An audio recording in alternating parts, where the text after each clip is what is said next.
Okay, welcome back to part two. Let's pick it up where we left off. Now, we're asking the question, why did Rosenstein fire Comey? Very good question, because, of course, they're friends. So why would he fire Comey, or why would Comey... obviously, a lot of people think there's a plot here. I agree there's a plot here, but what is that plot? Is the plot that Comey agreed to let himself be fired to serve up his own neck so that they could get Uncle Bob? Well, I don't know that Comey would have had to have served up his own neck in order to get a special counsel. I'm sure he could have came up with another way of doing that. I don't see Comey with his God complex saying, here, let me fall on the sword and lose my job and get fired as FBI director. And Rod, you can write the letter, and Sessions can write the letter and recommend I be fired, and so, and then I can help you guys set up this plot. Yeah, I don't really think that would happen. And some people say, well, did Rosenstein turn on Comey in some way? It's something like that. I don't think so. I think actually what happened, and I think we can find the biggest clue to what really happened and why Rosenstein fired Comey, or recommended that Trump fire Comey. He pretty much wrote the letter that said we cannot see a way that he can go on leading the FBI. And they are friends, and they are involved in the same plot. So why would Rosenstein do that, and why would Comey be basically going at least okay with it as far as Rosenstein is concerned? He's criticized Trump. He's had some issues with McCabe over some things, but he hasn't come out and said anything about the fact Rosenstein wrote the letter suggesting he be, fired for the most part. And so I think that we can find the answer to this question as to why Rosenstein fired Comey, or recommended in his letter that Trump fire Comey, and why Comey was willing to allow himself to be, served up. And I think the answer comes in this testimony from Rod Rosenstein almost exactly 1 year ago. Almost exactly. May 18th, 2017. Rosenstein appeared in front of the Senate Judiciary Committee. And while appearing in front of the Senate Judiciary Committee, Rosenstein said that, quote, he knew President Trump wanted to fire James Comey before he and Attorney General Sessions sent letters to Trump recommending the same action, unquote. Rosenstein told the Senate Judiciary Committee about 1 year ago that he knew President Trump wanted to fire James Comey before he and Sessions sent letters to Trump recommending the same action. That's why. Because Comey knew his goose was cooked. So he probably thought, well, we got to figure out what's the best way that we can use this. Because he may get someone else in there, and they may be straight, and they may dig into what we've been doing and expose the crimes. And one of the major things that they're trying to do here is cover up the big enchilada crime of them all, the Uranium One deal, because that ties directly to the Clinton Foundation. And that involves all of these guys, every single one of them. So this was a desperate move. So at this point, the reason why Rosenstein did the recommendation to fire Comey, and the reason Comey was able to sacrifice himself in this plot was because they knew it was inevitable. And they thought, well, it's inevitable. Let's manipulate this or use this in a way that benefits us. Keep in mind, Comey knows that he can go out, take himself out as the martyr. The martyr, where he can write a book, get a multi-million-dollar book advance, go out and give speeches and get high speaking fees. Then he can go work for a lobbyist or a law firm and make 10 times what he ever did as FBI director. He's already very, very wealthy. Comey's got a net worth of like $20 million. Probably more than that because he's got a lot of real estate. But anyway, you can see exactly what was done here and why they put together this plot. It's because they knew that Comey was not long for this world. So the president wanted FBI director, the dishonorable James Comey, fired. The Attorney General and the Assistant Attorney General both recommended by letter to the President that Rosenstein, or that Comey, be fired. Republicans wanted Comey fired because they think that he botched the Hillary Clinton email investigation, and not by accident. The Democrats wanted Comey gone because they thought that he cost the rotten Reverend Clinton the election by reopening the email investigation 11 days before the vote, the November 8th vote. They wanted Comey's balls in a box, and still do. The rotten Reverend Clinton wasn't very happy with the dishonorable James Comey, was she? And she's still not happy with Comey. Nobody in her campaign, they were all calling for Comey's head. The media was going apeshit about Comey. They wanted him gone. Everybody wanted Comey gone, including a lot of these legal pundits who were going out saying, yeah, what Comey did, he came out and he lays out the case for Hillary and then exonerates her, and the FBI director doesn't even have that within his authority. The FBI does the investigation. They give it to the Attorney General. And the Attorney General decides whether or not to prosecute or not. Comey went out there and made himself God, FBI director and head of the Justice Department. He laid out the crimes and then he exonerated her. He never had the authority or power to exonerate the rotten Reverend Clinton. That was up to the Justice Department, the AG or the Assistant AG. Now, in this case, of course, Loretta Lynch had to recuse herself because she had the tarmac meeting with Slick Willie. So that would have left it to Yates. Silly Sally Yates should have been the one to make that decision. Now, she would have let the rotten Reverend Clinton off, of course, but just like Comey did. But still, that's the way it should have happened. Comey did not have the authority to do that, but he gave himself the authority because he's got a massive God complex.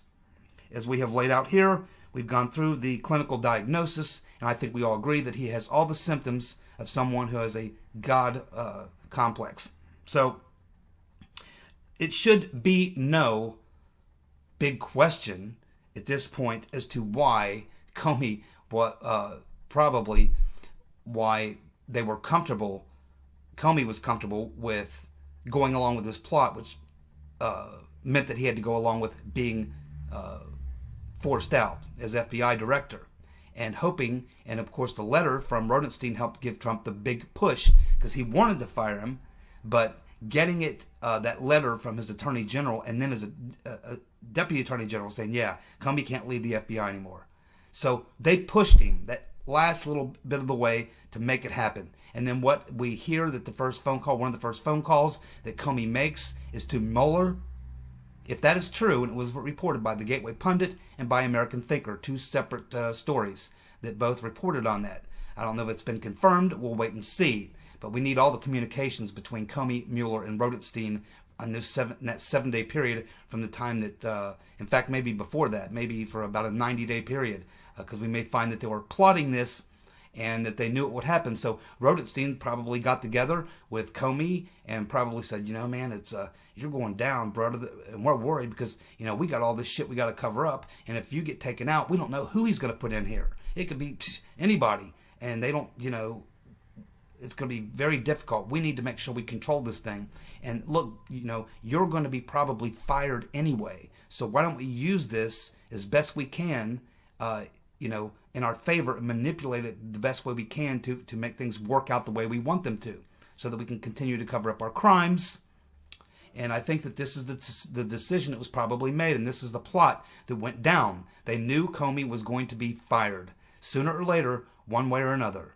And so they decided to manipulate the situation to serve their interest, to continue the cover-up and the frame-up operation. And what are they really covering up? And what is the piece of the puzzle that's missing here? Because there's still one piece of the puzzle missing here. And I think if we look carefully, we'll find that that missing piece of the puzzle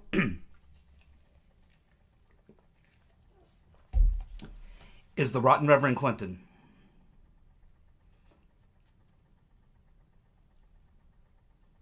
Let's review the facts, the supporting evidence for that past statement.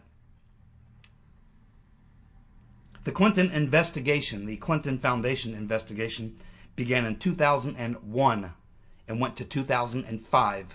It was a 4-year investigation. And it was and there was a grand jury seated, and they were looking at the issue of 2 years of donations that they didn't believe were claimed by the Clinton Foundation. It was made by people of foreign nationals, foreign money that went into the Clinton Foundation that they didn't believe had been claimed by the Clinton Foundation. And there were issues with the Clintons' tax filings as well, and that sort of thing. So there was a Clinton investigation into the Clinton Foundation in 2001 to 2005. The person who was named to lead that investigation was James Comey. The dishonorable James Comey led that investigation. And he fixed it and rigged it for the Clintons. He gave them the all clear. Who ran the tax division inside the Department of Justice in 2001 to 2005 during that investigation, which is where a lot of the crime would be found, within the tax situation of the Clinton Foundation? And who was handling that? Why Comey was handling the PR? Rosenstein was head of the tax division inside the DOJ. Do you see how the dishonorable James Comey and Rosenstein's careers advanced so well? They took care of business for the rotten Reverend Clinton. Who was the FBI director in 2001 to 2005 when they were investigating the Clinton Foundation? Comey was running the investigation. Rosenstein was the guy at the top of the DOJ in their tax division, where they looked into those kind of crimes. Who was the FBI director in 2001 to 2005? Uncle Bob, the executioner. The same team that's in place right now to take down Trump. All of these individuals were frontline investigators in the 2001-2005 investigation into the Clinton Foundation. Comey, Rosenstein, and Uncle Bob, the special executioner, Mueller. We should also remember that in 2009, it was Uncle Bob, the special executioner, Mueller, who delivered uranium samples to the Russians on a tarmac. And I'm not talking about the little tarmac down there in North Carolina where we're going to meet and do some partying at some point. By 2009, who was handling the 10X Uranium 1 case in Maryland? Rosenstein. Who was it that was head of the FBI at that time? Uncle Bob, the special executioner. Mueller and Rosenstein were involved in all of this. They also knew about their FBI informant, William Campbell, and the evidence he had. Yet they never, ever used him in the case. And what Rosenstein did, along with Mueller in that 10X case, was to keep it very low profile. They sent a couple of the head of the trucking company, a couple of trucking companies, 2 or 3 guys got pretty mild sentences compared to the fact that this was a major national security crime. But they kept it very low and kept it just to like a basic corruption crime. They didn't let it. They didn't let it become a major case the way it should have been, because it would have entrapped all the people who were trying to pull off the steal, who were all bought and paid for and bribed and everything else. They basically ran a little bit of a sham operation, investigation, Rosenstein, to sweep it all under the carpet and keep it quiet. And Mueller and Comey the whole time knew all about it. They never told the Congress, and they never used William F. Campbell in the court hearings to really open this thing up and turn it into a major federal investigation, which is what it should have been. It was a federal investigation, but not, on a massive scale. It was contained very much within the office there in Maryland, where Rosenstein was the head attorney, U.S. attorney, that was prosecuting the case. So it was fixed very quietly for the rotten Reverend Clinton and all of them. Because remember, they're all tied together. This is what the cover-up operation is about. This is why they won't release documents. This is as much as they're trying to cover up the frame-up of Trump, they're also they desperately want to take everyone's attention, including Uncle Bob, and especially Uncle Bob and Rosenstein. They want to take everyone's mind off of anything having to do with uranium-1 because that entangles everybody. And they know if Clinton gets targeted, that they are going to be the heads that will be served up. And it may stop with them, with the rotten Reverend Clinton going, huh, imagine that. These guys were involved in all that, and I didn't even know. They were doing all those things for little old me, and I didn't even know. Gosh. Well, it's sweet that they were trying to help me so much, and the Clinton Foundation, and my campaign.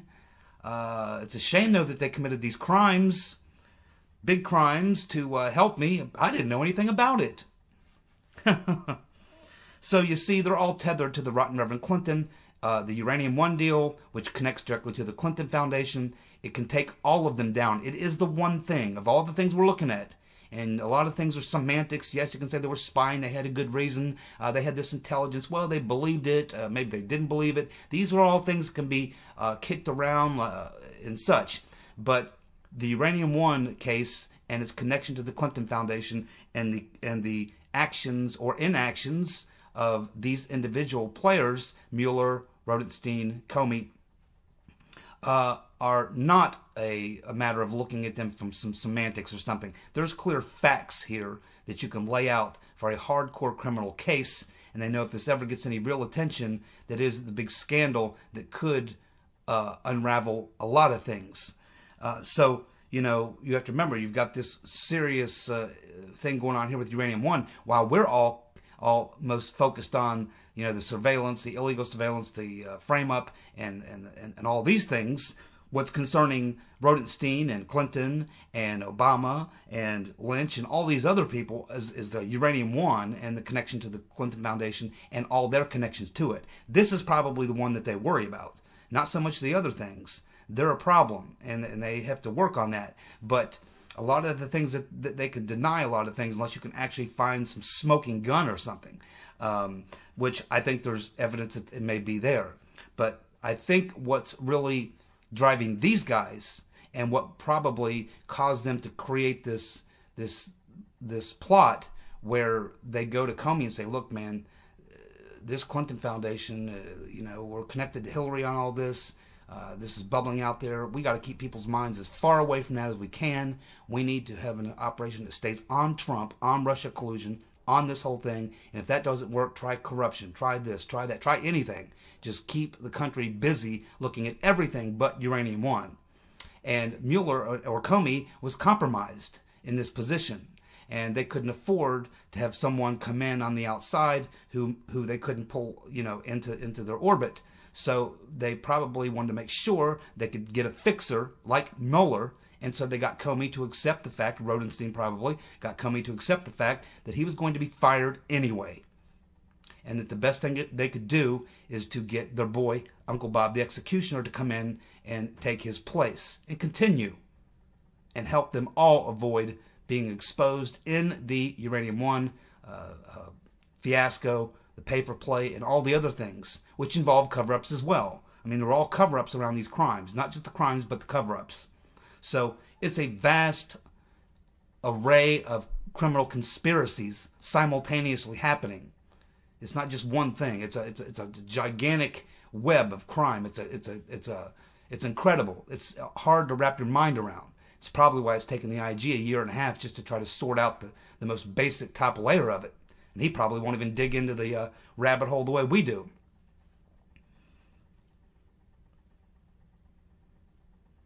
And we should also note that after the uranium-1 deal and everything went through, Comey was appointed the FBI director in 2013, and Rosenstein got his promotion as well. So, I think we have a clear idea of why. And this is just my, my thoughts on it. It's my best guess at why. If the question is, why did Rosenstein fire Comey?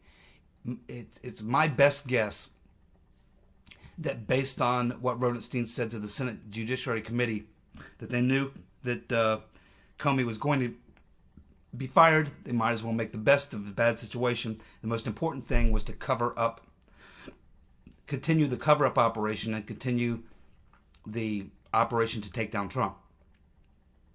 Because I know if they can get a Democratic Congress, they can shut down any investigations into Uranium One or any of the rest of this stuff. And I think that for us, looking at it from our point of view, we're focusing on one thing really hard. But I think when you look at these players and what they're doing and what they're all connected to, and the thing that could really do them the most damage is the Uranium One fiasco, because it involves national security. It's something that is hard to explain away. Why you would sell off 20% of America's uranium? Why the Clinton Foundation would get this huge donation, $148 million. Clinton would get $1 million for a 30-minute speech. He would meet with Vladimir Putin. They would have all these things going on. So it's and then of course Mueller and Rosenstein would have been certainly critical in the cover-up, not telling Congress, not disclosing what they knew. Obviously, this FBI informant, William Campbell, telling his story, that they knew all about it. Of course, he was their informant on the inside. It's clear that they didn't want a real investigation. They didn't want to open this up. They're guilty of obstructing a federal case and probably many other crimes that they committed in the process. So as we can see, the rotten Reverend Clinton, everyone's tethered to her. Their welfare is very dependent on her. She's the top of the pyramid. To get to her, you got to get to them first. You got to get to Rosenstein, Mueller, Comey, Lynch, Obama. You got to get to a lot of people to get to Clinton, and they know that their destiny is connected at the hip to the Reverend Clinton's destiny, and vice versa. They're all connected together in a cabal. They have to protect one another. So this is, I think, the answer to that question, and it kind of leads again into that parallel corridor of Uncle Bob, his involvement, because he's also involved, and this is what he is trying to cover up and trying to do. It's a distraction and destruction. It's really two things. The Mueller investigation is now a distraction and destruction. It's to distract from the real thing that could really take down all of them, Uranium One and their actions around Uranium One, which leads to the Clinton Foundation pay for play, which drags Hillary into it, and a lot of other people, a lot of powerful people, a lot of rich people. And on the other hand, it's a destruction campaign of Trump and anyone around him. And, of course, him and his party at election time in 2018. So it's a kind of a multifaceted thing that's happening all at once. Multiple things going on. And, of course, in the backdrop, or on the side, we have the Inspector General, and we don't know exactly at this point how legitimate that's going to be. We're going to find out hopefully very soon. But at this point, I think that's the two questions that are pivotal. Is why did Rosenstein fire Comey? Why did Comey go along with it, or what have you? I think that this is the best answer to that question. That they used it to the best they could, because I knew Comey was going to be going anyway. As far as can Mueller be charged with abusing his power, when you look at it in context to the fact that, why he's doing it. Why is he harassing people around Trump? Why is he harassing Cohen? Why is he harassing Flynn? Why is he harassing all these people around Trump? Why is he doing all this? I think it's largely distraction to keep the investigation going, keep people focused there and not over here. So there's a lot of things going on. That's the best way I can probably analyze that. It's all speculation on my part, but it's the best analysis I can offer based on the facts that we have. So I appreciate you tuning in. Sorry the video went so long today. I'll be back tomorrow with another TowerGate video. See you guys. Bye.